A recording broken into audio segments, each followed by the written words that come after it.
Ladies and gentlemen, good day and welcome to earnings conference call for Q4 and FY26 hosted by Anand Rathi Wealth Limited. As a reminder, all participant lines will be in the listen-only mode, and there will be an opportunity for you to ask questions after the presentation concludes. Should you need assistance during the conference call, please signal an operator by pressing star then zero on your touchtone phone. Please note that this conference is being recorded. I now hand the conference over to Mr. Firoz Aziz, Joint CEO of Anand Rathi Wealth Limited. Thank you, and over to you, Mr. Firoz. Thank you so much, Renju. Good afternoon, and thank you everyone for joining the earnings conference call for the fourth quarter of the year ending FY26. We today have with us the Group CFO, Mr. Jugal Mantri, the CFO, Mr. Rajesh G. Bhutra, and the Head Investor Relations, Mr. Vishal G. Sangvi. First, I would like to share some good news with all of you. As of yesterday's date, we have crossed 1 lakh crores of AUM post the recent positive movement in the equity markets. Of course, this is a 5-digit crore number, so we were very intrigued to see when we would reach there. 30th March, which was the year-end number, recorded Nifty at an unusual 22,313. So we were intrigued to see when would we meet our 1 lakh crore guidance, which we had given for the last year. Unfortunately, we didn't meet it on the 30th March number. So we checked it. Now we have reached the 1 lakh crore number. So we've just given out the press release as well, because this was one of our guidance. As a part of our policy to reward shareholders, the board has approved the bonus issuance of 1:1 and has declared a final dividend of 7 rupees per equity share, both subject to shareholders' approval. We continued to deliver another quarter of consistent performance, and one more indication which we had given to our shareholders that we will try and deliver market-agnostic performance, which seems difficult in a financial services firm, but actually it's reasonably easy in our judgment. And this is our 18th quarter where we have been able to declare PAT growth YOY greater than 20%, which is again a rarity in NSE 500. We are one of the very few which can be counted on a fingertip of how many companies have been able to achieve that feat. Of course, 18 quarters is too little to be able to see consistency, but yeah, I'm sure and hopeful that over periods of time, if God is kind and clients are kinder, we'll be able to do that. The mean of the year-on-year growth of our last 16 quarter profits has been 32.2, with a median of 33.2, and a standard deviation of our PAT growth, which we now met in our judgment is a very good barometer of consistency of PAT growth for the 16 quarters. Last 16, we have of course excluded the first 2 because it had the base effect of a lower COVID year. We might be one of the few companies in the world who measure the standard deviation of their PAT growths declared. Again, let me give you my disclaimer that 16 quarters is too little. Statistically, my teacher used to tell me that you need to have 30 data points to call it a large sample. So 14 more quarters to go. Excluding the impact of fair value gains on the ESOP expense and the related tax effects for FY26, our total revenue grew by 22%. And we ended the year at 1,198 crores with a PAT growth of 28% for the year, ending at 386 crores against the 375 guided. We have given FY27 revenue guidance of 1,415 crores and a PAT guidance of 460 crores. Again, going with the principles which Rakesh Sir, Raval and Rathi ji has always taught, and every elder in the company has taught us, that under commit, over deliver. Under the same principle, we are guiding you 1,415 and 460 for PAT and 1,20,000 crores of AUM for the year ending FY27 is our guidance. Then coming to the net flow of last year, grew by 7% only. 13,457 crores is what we collected new, thanks to our clients who have been very generous to give us more money during bad times. In our flagship wealth management business, in the last 12 months, we have added 1,600 new client families on a net basis, bringing our total number to 13,395 individual families. Client attrition rate in terms of AUM lost for FY26 is 0.54% for the full year. Of course, there should be hardly any attrition, and we always aspire to have not even a single client family to be upset with us to leave. But 0.54 is a number which we want to see at zero. Digital wealth business, which is a B2B to C business, registered an AUM growth of 22% year on year to 22,118 crores, and the number of clients increased by 17% to 7,106. The OFA business, Omni Financial Advisor business, which is a SaaS platform, has 6,906 subscribers with a platform assets of 1.47 lakh crores for the year ended 31st March 2026. Here I stop my monologue and invite our Group CFO, sir, Mr. Jugal Mantri, to take this conference forward. Thanks, Feroz bhai. Yeah, thank you. And good afternoon, everyone. Let me give you all brief about Q4 FY26 consolidated financial performance, followed by full year FY26 financial numbers. Excluding fair value gain on investments, ESOP expenses and related tax effects, our consolidated total revenue for the Q4 FY26 stood at rupees 302 crores compared to rupees 241 crores for Q4 FY25, registering a 25% YOY growth. Profit after tax stood at rupees 92 crores, depicting a 25% YOY growth compared to rupees 74 crores in Q4 FY25. Profit after tax margin remained flat at 30.5% for Q4 FY26, which was at the same level in Q4 FY25 too. The reported number, that is including fair value gains on investments of rupees 54.6 crores, ESOP expenses of rupees 39.3 crores, and the related combined net tax effect of rupees 3.8 crores, total revenue for Q4 FY26 was rupees 356 crores, showing a growth of 47.6%, and PAT was rupees 103 crores, showing a growth of 40%. Now let me give you all brief about full year FY26 financial numbers. Excluding fair value gain on investments, ESOP expenses and related tax effects, total revenue for FY26 stood at rupees 1,198 crores compared to rupees 980 crores in FY25, registering a 22% year-on-year growth.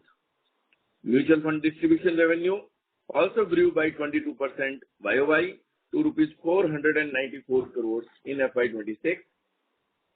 Profit after tax also grew by 28% YOY to rupees 386 crores for FY26 compared to rupees 301 crores for FY25. Profit after tax margin improved from 30.7% in FY25 to 32.2% for FY26. Return on equity on an annualized basis stood at best in industry at 46.74% for FY26. Reported numbers that include fair value gains on investment of rupees 54.6 crores, ESOP expenses of rupees 39.3 crores, and the related combined tax effect of rupees 3.8 crores, total revenue for FY26 was reported at rupees 1,253 crores, showing a growth of 28%, and PAT was shown at rupees 397 crores, depicting a growth of 32%. So that is the update on the financial numbers. Over to you, Mr. Ranju, to open the floor for question and answer. Thank you. We will now begin the question and answer session. Anyone who wishes to ask a question may press star and one on your touchtone telephone. If you wish to remove yourself from the question queue, you may press star and two. Participants are requested to use handsets while asking a question.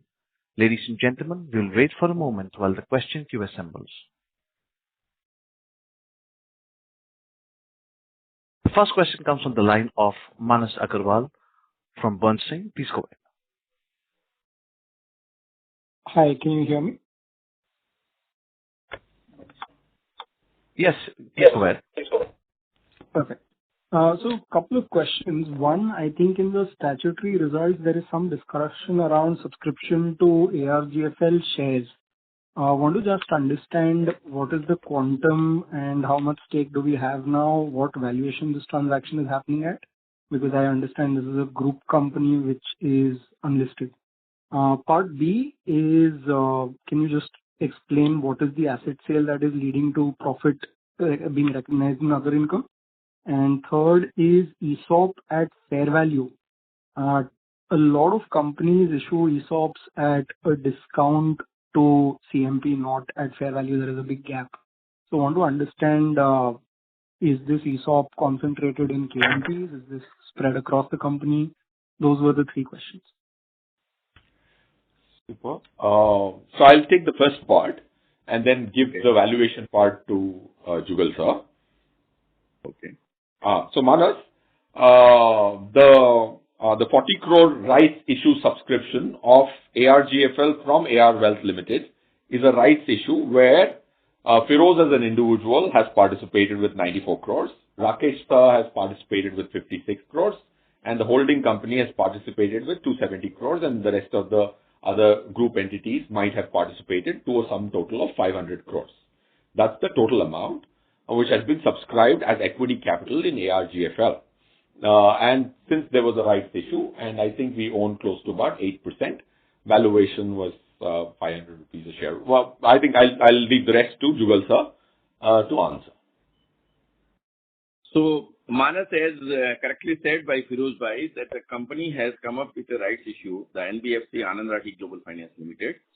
And Anand Rathi Wealth Limited is holding about 8% in Anand Rathi Global Finance Limited. And it has only subscribed to its entitlement. So the total issue size, it was 512 crore rupees. About 8% of that was about 40 crore rupees that has been subscribed by Anand Rathi Wealth Limited just to continue to hold its holding in the NBFC at a price of 500 rupees. And since it is a closely held company, the whole issue got subscribed by the promoter and the KMPs in the group companies as named by Feroz Bhai. And now coming to the revaluation of the assets. So as the company continued to hold a stake in Anand Rathi Global Finance Limited, but every year there is an accretion in the net worth of the company, as well as the book value is also going up. But to be at conservatism, the stake value has gone up of whatever holding which Anand Rathi Wealth has in Anand Rathi Global Finance Limited, and the value has gone up by 54.6 crore rupees, and that is the amount which has been booked under fair value change.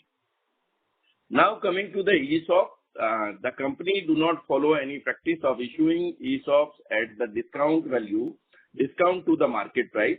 In fact, the ESOPs have been issued, the grant as well as the vesting will happen at the market price only.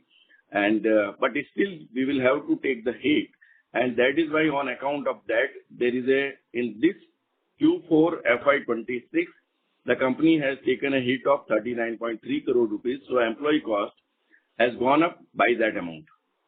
So this is the explanation to all the three questions which has been put by you, Mr. Manas. If you need any further detail, you can get in touch with Rajesh or Vishal. They will give you the exact last digit number on these three things. Manas, Yeah, go on. Yeah. One little clarification. It gets issued at face value like we have in the previous couple of instances. So our policy of ESOP we generally don't follow a policy of ESOP. There were some, if you look at the 2018 ESOP policy, you will get a full judgment of what's our practice. That's consistent with what we had done in 2018. And Understand that. So typically unlisted companies do issue at face value. My question was, a lot of listed companies issue closer to CMP.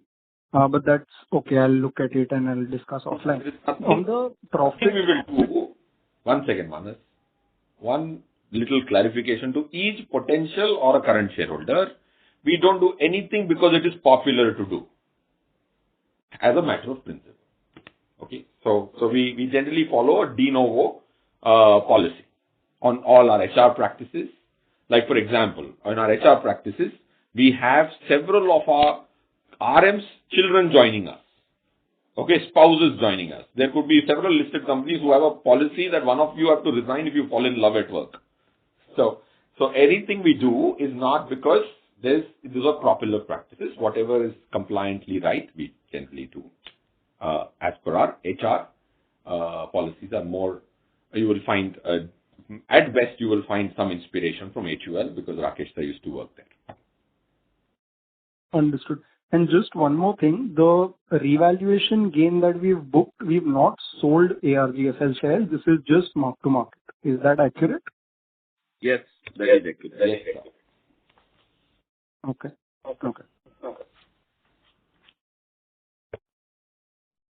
Thank you. Next question comes from the line of Naveen Mathur with Pioneer Capital. Please go ahead.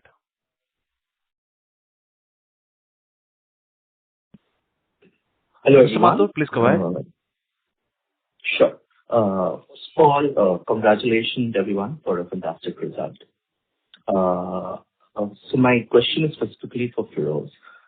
I was just going through the investors' presentation, the latest one, and I came across this slide which talks about credibility marathon. If you could just throw some light on that, I think would help me understand it better. Yes, Naveen. Yes, we have included one interesting slide emanating from a few questions which came when I was speaking to a few industry CEOs who want to potentially someday build a very strong wealth management franchise. So we said, why don't we make that public information of what has been our learning so far of how should a wealth management business, what we learned from our mistakes. So the slide will say it is not a capital race, it's a credibility marathon.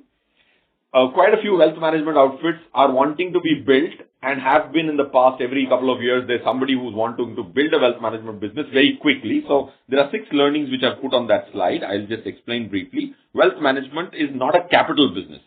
A relationship manager cannot handle thousands of clients. The business is actually a linear business, not an exponential business. So it's not a capital business, and quite a few think otherwise. Second important learning we had in our journey is it's not a business of speed. You can't build this business so fast. It's about patience and time rather than speed. Third, ideally, manufacturing mistakes are very, very, very, very scarring to a franchise. So quite a few people build a wealth management business starting manufacturing on the day 0. So we believe this is a backward integration business. You have to be very careful in terms of manufacturing after building ability. So the third point there is wealth management is a business of backward integration. Distribution is first, manufacturing later. Transparency with clients. This is some place where if your client doesn't know how much you earn, that's not a franchise which is very easy to protect. That's our judgment. Now there are quite a few wealth management outfits who tell clients that we do advisory. But then when you see their distribution incomes are substantively large, 10 times more than advisory income. So you have to be able to tell them that for example, we earn 1.09% approximately on mutual funds post GST. On structured products, we earn 1.17, 1.8% yield if we have to do the same accounting as mutual funds, and we account that upfront. So that's transparency. Relationship managers do not scale like startups. People have this misconception that you hire people at obscene salaries and they will scale up. So if you see this year, 45 RM increase, 78% are people whom we trained from colleges and made them RMs. So lateral hires cannot be a substantive portion of your strategy. Every leader, this is the toughest part which Rakesh sir has taken 18 years or 19 years being in this company. Every leader in the company has to be an RM first. Very tough to achieve, easy to speak. So CEO is an RM, joint CEO is RM, unit head is RM, team leader is an RM. Even support functions, product team, at least 15, 20 people out of the 163 will be RMs. That's right. So that's what this slide is all about. If anybody wishes to build a wealth management business, these are our 6 learnings for them to see if they are relevant to them. That's why we added this slide. Thank you, sir. Naveen sir, does it answer? Yeah. Thank you. Thank you for those. That helps. Thank you. Next question comes from the line of Prabhav Shah with Equirus. Please go ahead. Thank you for this opportunity. First of all, congratulations on a 5-digit AUM number. I have a few questions.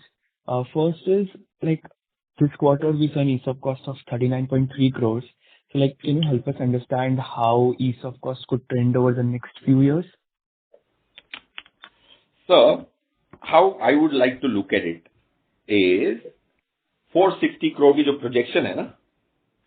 That is incorporating all my projections. Under commit, over deliver is the principle. Do we go too much in detailing? Of course, you can write to Vishalji. I have always on this call said, if you wish to understand the total number, I can give you. 460 is the guidance, right? Yeah. That does not include ESOP. Vishal sir corrects me. Should we guide that as well? Yes. So how is the projection? I don't know about the projection, but yeah, we can give you that specific projection one-on-one. Is it okay if you can be patient? Yeah, sure. If you have any projection, we can give. But yeah, 460 is our PAT guidance before any of those adjustments. So, as we have been reporting the number excluding the exceptional item like ESOP as well as on the fair value changes, the guidance has been given excluding these provisions. Got it. Thank you. I have another question on issuance. Can you help us? What was the primary and the secondary issuances for this quarter in MLD? Because you might have those numbers.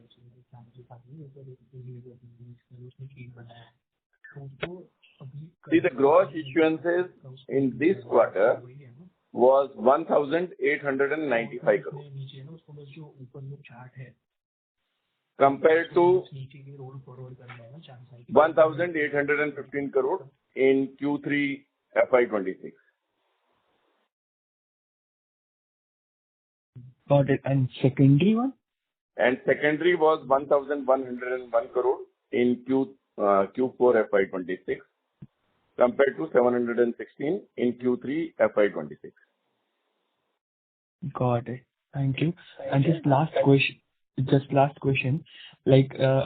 few quarters back, you highlighted that we have been selling third-party products on our platform. So, can you help us understand how much for this quarter we got from third party? So in Q4, it was 168 crores. Yeah. And for Q3, it was 213 crores. Thank you. That's it from us. Okay. Thank you for your question, sir. Thank you. Next question comes from the line of Niranjan Kumar with Avendus Spark. Please go ahead. Thank you, sir, for giving the opportunity. So I just wanted to ask 2 questions. On the first one, so we make around 1.09% yield on mutual funds, right? But with the new SEBI TR structure, new TR structure by SEBI, which is effective from 1st April, so will this yield be impacted? That is the first question. And the second question may be on similar lines, if you look at the mutual fund industry, maybe top 5 or top 10 AMCs. So how much they account for in our whole mutual fund AM portfolio, and have they come for any negotiations regarding the distributor payout? These are the broad 2 questions, sir. Sir, I missed your name. Can I know your name again? Niranjan. Niranjan, sir. Do AMCs come for negotiation? The answer is yes. Do I see any material change in 1.09? Not significant. Like we have guided, we are at the fag end of any cycle. Like 2016, we went all trail before SEBI made it mandatory in 2018. Okay, that's something which I take pride in till date, because we were the first one who voluntarily said, "Mujhe upfront income chahiye hi nahi." So that's one. So if you ask my personal opinion, where are we in the cycle of change? Because there is also a direct, right? So the squeeze जो होना था हो चुका. अब squeeze अगर होगा 2, 4, 5 पैसे का हो सकता है, कभी भी हो सकता है. उतना तो ट्रम्प साहब कर देते हैं हमारे लिए कमाल, मार्केट मूव करके, right? So it's not going to be materially different. Is the point being made in terms of trail income? Yes. To answer your question, do large AMCs come for a negotiation? That Jugalbandi is a permanent affair for Shweta Madam Rajani, who is the mutual fund head for long periods of time for Anand Rathi Wealth. Does it answer, Niranjan Sahab? Sir, got it. But just to confirm, so there will be an yield impact of 2 to 4 basis points. Did I get it right? Or you, because of this TR structure, or you are telling it will be maybe on? So for an AMC, it might be very important to see what percentage BIPs change. For a wealth management outfit, 2, 3, 4%, I don't know the change in BIPs, or will there be any, right? So will it be significant? No, because if an AMC is making 25 BIPs, 3 paisa is 12% of their revenue. Right? If this is one portion of my revenue, in that if it is on a base of 1.09, it's even smaller. 3 paisa on 1.09 is 3%. 3 paisa on 30 bips is 10%. And if this is a part, 40% of my revenue comes as trail, then it is 3% of that 40%. Do you understand? The two-level base effect is what I'm trying to say. It is not significant enough for me to be worried about my PAT growth for the next 4 or 5 years. Does it answer, sir? Got it, sir. Thank you so much. So let's be 2 bips, 3 bips. I think Shweta Rajani is a very strong lady, and I've worked with her for 20 years. Thank you. Next question comes from the line of Shubham Gautam with ZS Associates. Please go ahead. Yeah. Am I audible? Yes, you are. Good afternoon, everyone. My name is Shubham, and I want to start by congratulating the entire management team and Anand Rathi Wealth team on a truly consistent performance this year. I have 2 questions, Firoz sir. Firstly, on the guidance. The company has consistently guided and delivered around 20 to 25% long-term PAT growth, and you have beaten your own guidance every year. But for the financial year 27, the PAT guidance of around 460 crores roughly is around 18-19%, which is a bit lower than the stated range, like 25%. Is there a specific reason management is being more conservative this year, or is it more around the market conditions, global uncertainty, or perhaps the base effect getting larger? And second question is more around the net inflows. The 13,450 crores of net inflows, I think, grew in the 7% year-on-year basis. So how does management think about the inflow growth in financial year 27? Will be in the similar lines, or do you see any acceleration as the new client families ramp up? Great questions, sir. 460 on a base of 386 is a number which is 18-19% of PAT growth. But if you also see it from my last year guidance, 375, then it will come into that range of 22%. So Rakesh sir has guided for long periods of time the 20 to 25% range, unless God has some other plans. This seems intact, and we work on a plan of not 2026. We work on a plan of 2031, which is 5 years hence, because most of our structured products have a rollover option. Now, so 99% of our business comes with a rollover का प्रावधान. That implies अगर client साहब को अगर पैसे नहीं चाहिए तो वो roll होते हैं. So coming back to your question, we will of course, we will always keep that principle in mind with the Sadbuddhi which has been given to us, that we will undercommit, try our best to undercommit and deliver. You're absolutely right, 1890, that was a round figure. To do 460. On a 375 base, you will still be in that range of 2025. That's one. The second question is net flow. Any number which can become a negative integer has to be seen very differently. I repeat, net flow can be a negative one as well. There are most numbers which come, like PAT numbers could be negative. Revenue numbers can never be negative, right? At worst, you don't make money. You don't lose money. Revenues can be. So this number, net flow, I'm happy that it is 7%. Of course, would I be happy if it is 10% growth? The answer is yes. What I'm happy about as a professional is that in a year or a quarter, like last quarter, we got money. People lose money also, right? Today, if you see industries net flows X the SIP number, today Amphi has given the number just now, 32,000 crores is the SIP number. Last month, the number was, if you remove the SIP number, the net purchase was negative in equity 3 category, active funds. So coming back, is 7% something to write home about? Answer is big no. But what we do at Anand Rathi is we put our own self-governance. Now, for example, let me give you an example. We had a large inflow coming off a promoter equity, which promoter said that I might consider aligning it to your strategy. But that 1,000 plus crores is not counted in my net flow. So do you understand how much of self-governance is needed to show 3,356? Is that the number, Vishal, for net flow? Right? When we also had some reasonable transfers, but we thought we should not count them till never hatch your chicken before they hatch or something. Never count the chicken. So to answer your question, 7% is nothing to write home about, but I'm very happy that we bought equity in the last quarter where everybody was so depressed. We had one of the best months, which is not given as a split. We had one of the best months in March. I will not throw a number because they're not published. Does it answer, sir?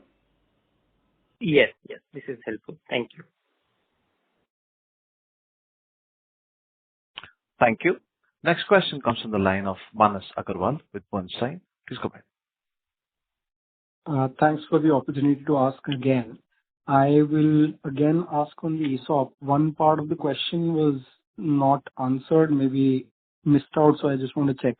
Is the 40 crore ESOP spread out across the company? Is it concentrated in KMP? And I'll clarify why I'm asking.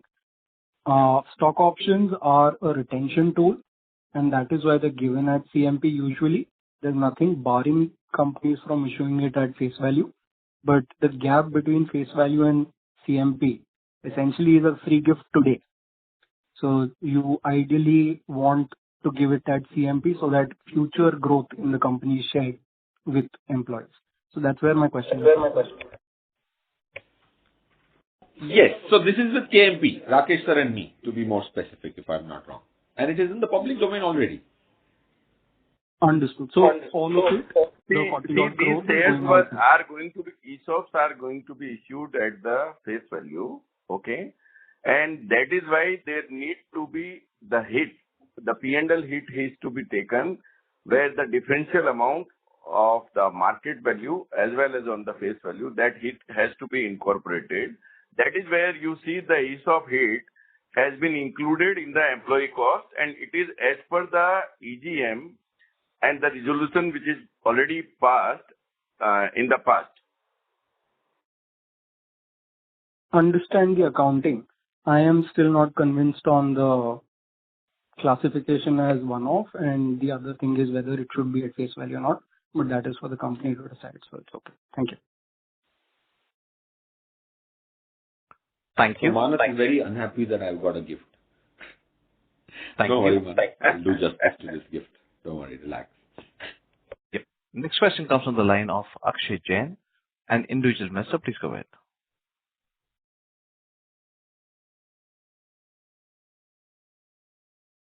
Mr. Jain, please go ahead with the question.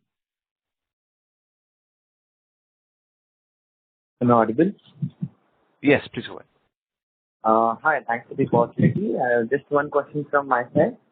So in an increasingly competitive wealth management landscape, with the banks and new age platforms scaling rapidly, what do you believe is the most defensible moat, and how are you strengthening it over time? What is our moat, right? Is that the question, sir? Yeah, correct. The moat, everything is a moat. Like 6 things which I read out to Naveen are a moat. Is there any wealth management outfit wanting to create a culture by hiring people and designing their minds to not sell products which are not good and they don't buy it themselves? That's a moat. Second, creating a process-driven company is a moat, right? Getting private bankers to do what is right for the client and follow a process is not an easy task. It has to be built brick by brick. When Rakesh sir hired the first Divya in 2008 and started building it, we built it brick by brick. So culture is designed, not soon. Third, we don't sell all products. We are not a pharmacy. Pharmacies have medicine, generic medicines published by on the counter of any pharma company. We first decide what will we buy and only sell that which is mathematically correct on the basis of the chronological order of Sharpe ratio. Our HR policies are entrepreneurial. So Firoz, if he's no more, God forbid, then my son can become an RM if I qualify him enough that he's ready to take the Anand Rathi brand, wealth brand to the marketplace without compromising the delivery of the brand created by then. So everything which we do is de novo. We are not product sellers. AM to RMs, right? I have 450 people I'm training. From 2016-17, we are training people for 2026 promotions, 21 promotions, 4-5 years of training, right? Is that a moat? That's a moat. Calculating Jensen's alpha for clients, which is nothing but the extra return over risk-adjusted measures. Jensen's alpha koi measure nahi karta. Right? We did a survey. We did a survey with 6,000 client HNI families. They said, we want risk-adjusted return. Let this sink in. To everyone is on the call. We did a 6,000 people survey, not 1 or 2 families. They at least own 1 lakh crores or 2 lakh crores put together. And they say the first thing which we want from a wealth management industry is risk-adjusted return. Which wealth management outfit is measuring risk-adjusted return in any of these 4 measures? Jensen's Alpha, Trayer, Sortino, and Sharpe. These are the 4 I know as a finance student. Nobody is measuring it. Now, if you ask my client what is this Jensen's Alpha, he'll tell you 5%, 7%, 8%. I see a 1,000 crore portfolio with my competitor which has negative Jensen's Alpha.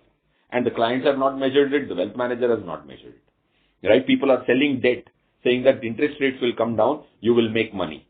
Right? Interest rates went down, repo went down from 6.25 to 5.25. 10-year G-Sec went from 6.8 to 7. People lost money in spite of going wrong on repo. So finance is lacking. Marketing and sales is more. That's the moat.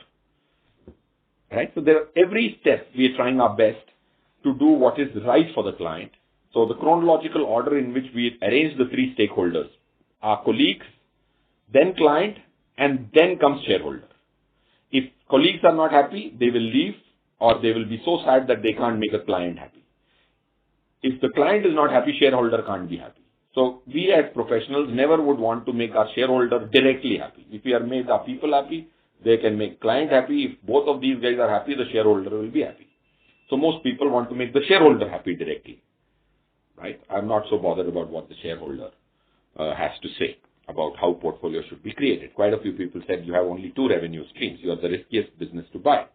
But it's okay because the client doesn't need a PMS. He doesn't need an AIF, in my judgment, to produce a 4-5% Jensen's Alpha, which is best in class. I don't have to sell the 4th or 5th product. Okay.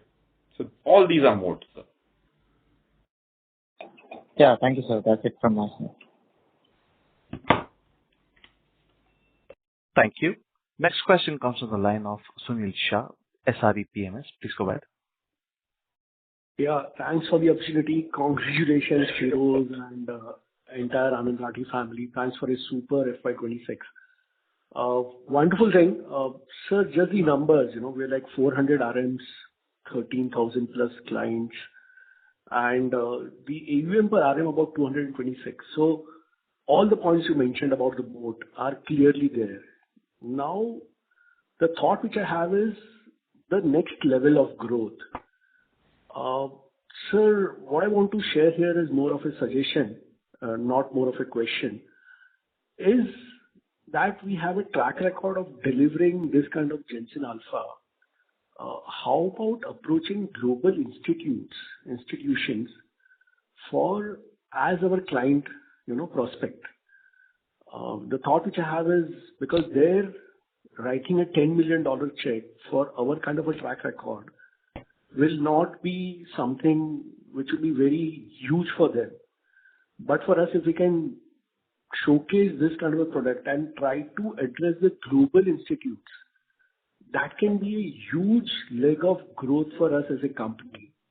And if we can showcase ourselves in the world market as a wealth management firm, delivering this kind of returns, this kind of track record of, low attritions of clients, low attritions of colleagues at work, all of those, and approach them. I'm not sure if we have done it, or we are working or thinking about it.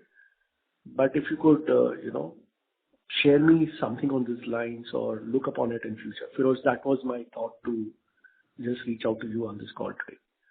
I would like to hear you. Sunil sir, I am always grateful for the suggestions you've given in the previous earnings calls, and they're very, they're invaluable to the rest of the shareholders as well.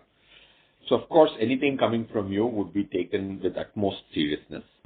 But having said which, we have had a certain thought process of saying, how do we want a client segment? That's what Rakesh sir has said, that don't go to the really rich ones. Go to those guys who actually will respect math. I'm sure the foreign institutions who can cut large checks can. So this has to be a great intense debate with Rakesh sir, but this is definitely a growth opportunity which you are highlighting. And very high growth also scares us, let me confess, because I want to consistently grow rather than grow 1 year 40% and then I have a higher base to grow. I'm just telling you the internal debates of like for the last 7-8 years, except the COVID year, we have not worked for the last 5-7 days. Again, let me confess. We have done offsites. RMs are outside, like we were in Vietnam. Last year we were in Thailand. One, will we take your suggestion very seriously? Rakesh sir has been very clear and mathematical because he comes from a FMCG background. He says if you have clearly segmented your clients very well, you will be able to bring predictability in your business. So, point taken, sir. If I give any comment which is contrary to Rakesh sir's belief on this one, I will not have a job, and Manas can take money. Sure. Appreciate the thought. Just I was looking at the numbers, now we have almost 29% of our clients whose average ticket size is more than 50 crores and above.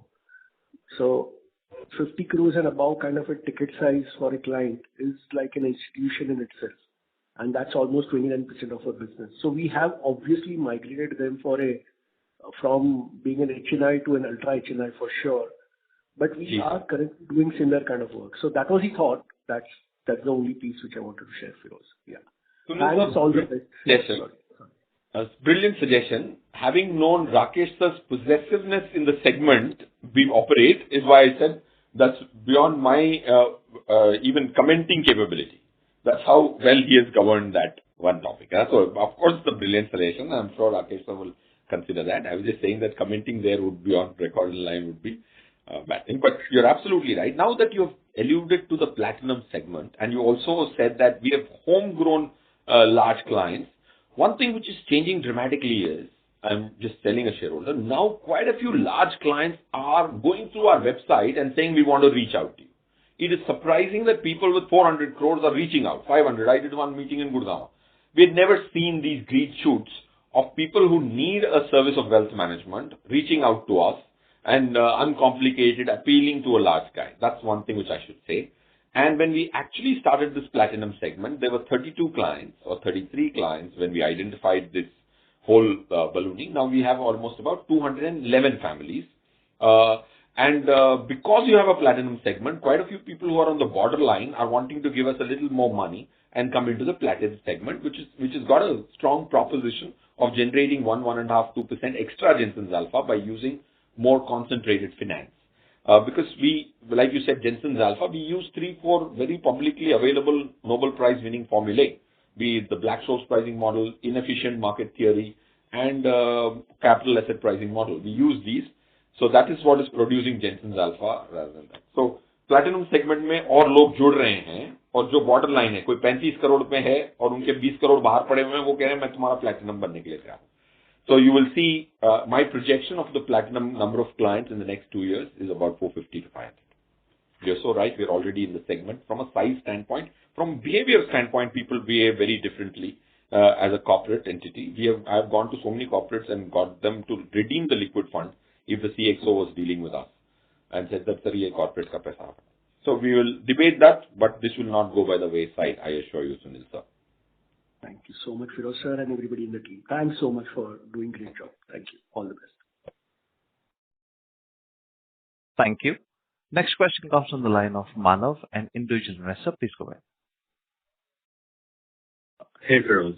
Congratulations on another great result. It's very evident that you're a people's company. Therefore, you've really contained the attrition, but it looks like last year it's bumped up a little.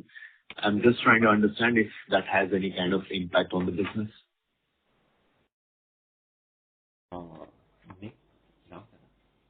I missed your name, sir. Manav. Okay. Manav sir, you've identified rightly. In FY24-25, we had 2 people leave. They had 2,295 crores of assets under management on the date of resignation. One resigned on 17th March. Last working day was 17th March 2025, and one guy had 30th December 24. These were the only 2 attritions in FY25. We retained 203 crores out of the 295 crores, which is 69%. Why am I going back to FY24-25? Because that's how we see it. There's a department. So now in FY25-26, we had 6 people leave. And on the date of this, 7 people, I'm so sorry, Vishal corrects my eyesight, which is so wrong. I'm having the sheet in front of me. So 7 people left, and they, on the date of resignation, had 1,212.8 crores. Mm-hmm. Without the market movement, we have 987 crores with us, of the same families whom these 7 were managing. So that is 987 crores is with us, so 81% retention. So 69% retention went to 81% client retention. Clients in a wealth management outfit, in my experience, leave for 2 reasons. One is product failures. Like in ABN AMRO, I sold a cinema fund. I lost 3 clients. I sold an art fund. I sold a wine fund. So selling products sometimes which bomb, people leave. The other is RM attrition. RM attrition could create. So we have 7, but that's not a trend.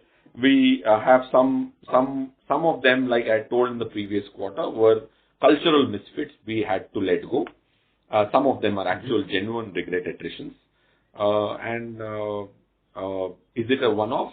I guess it's a one-off, but 81% of those clients' assets are with us, or RM assets are with us, without the AUM movement of market. Okay. All right. That's far more comforting. Thanks. Thank you. A reminder to all the participants that you may press star and 1 to ask a question. Next question comes from the line of Rajat Patel with Arihant Securities. Please go ahead. Yes, I'm audible. Hello. Yes, you are. Please go ahead. Yeah, so just wanted to ask, because Anand Rathi has subscribed to the right issue of ARGFL, can you tell what is the ROE and capital adequacy ratio of this NBFC? Jugal sir can answer that beautifully. I don't have the P&L of Anand Rathi Global Finance handy right now. So what I suggest is, Vishal, please note down his number and the email ID and share the same with him. Yeah, okay, sure. Okay, one thing I can tell you, ARGFL is now in terms of, okay, no, let me, because provisional balance sheet, remember. Done. So please feel free to write to Vishal. Yeah, because sure. Still not finalized the March balance sheet, I'm sure. If otherwise, Jugal sir would have had it on fingertips. So I don't want to jump the gun.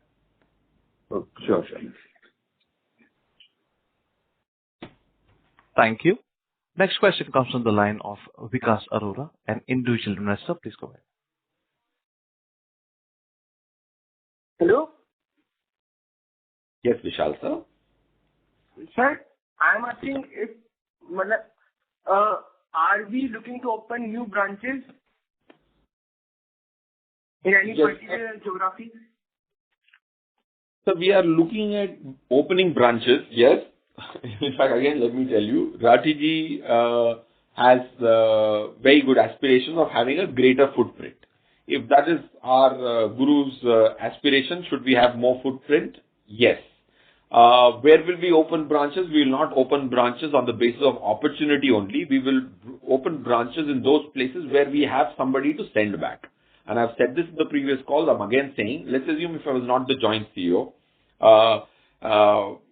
I could have worked from Mysore because Mysore is where my parents live.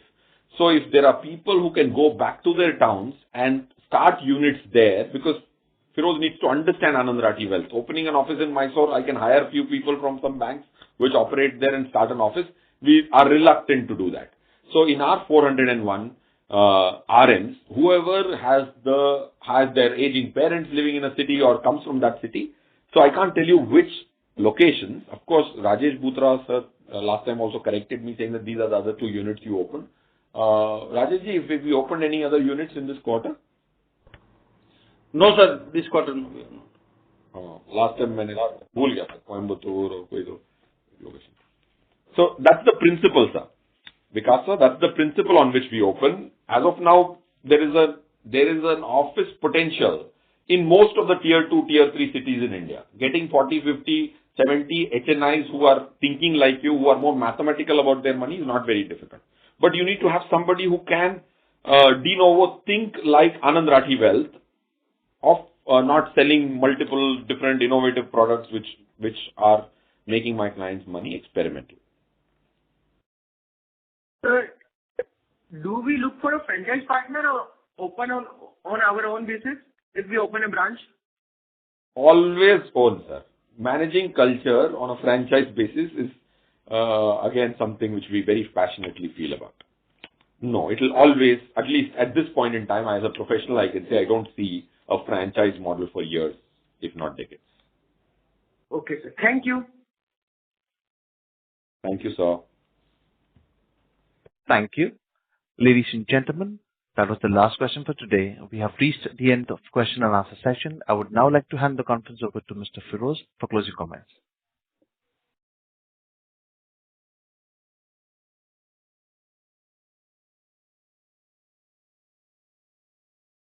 Mr. Firoz, please go ahead.